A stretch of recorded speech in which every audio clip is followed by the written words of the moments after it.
لولر گزارشگر ویژه سازمان ملل در موضوع حامیان حقوق انسان و اساسگذار سازمان بین المللی حامیان خط پیش جبهه روز 19 آگوست سال 2022 در یک بیانیه ویژه در توییتر از ادامه تفتیشات به ضد حامیان حقوق و ادوکات‌های زاده ولایت مختار کوهستان بدخشان الفت خانم محمدشاه و منوچهر خالق‌نظرов فراموز ارگاشov و خورسند محمدشاه اظهار نگرانی کرده است.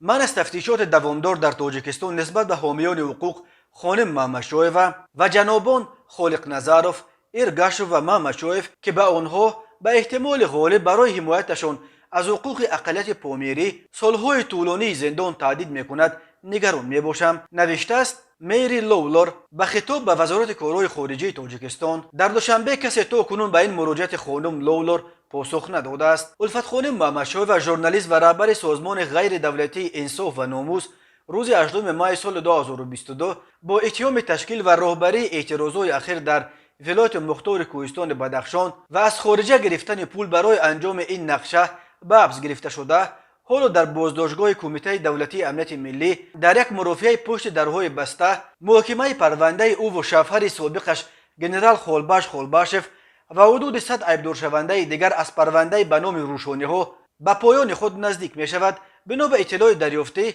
عیبدار کننده دولتی از دادگاه برای گنرال خالباشف حکم زندان عمرباد و برای محمدشاه و 25 سال زندان را طلب کرده است. رهبر انجمن حقوق‌شناسان پامیر منوچهر خالق‌نظرov، فراموز ارگاشov و خورسند محمدشاه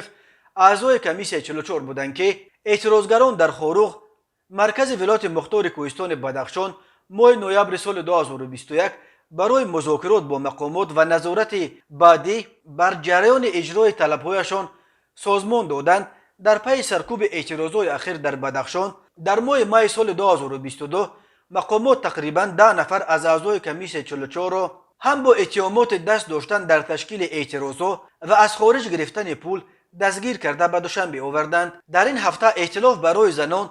در ژورنالیستیک،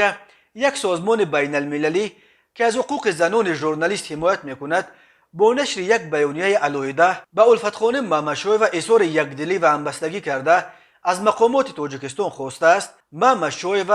و همه دیگر ژورنالیستان حبس شده را آزاد کنند. در اظهاراتی که روز 16 آگوست در سامانه ائتلاف برای زنان در ژورنالیستیک نشر شده است چنین گفته می شود: ما از مقامات تاجیکستان دعوت میکنیم که محمدشاه و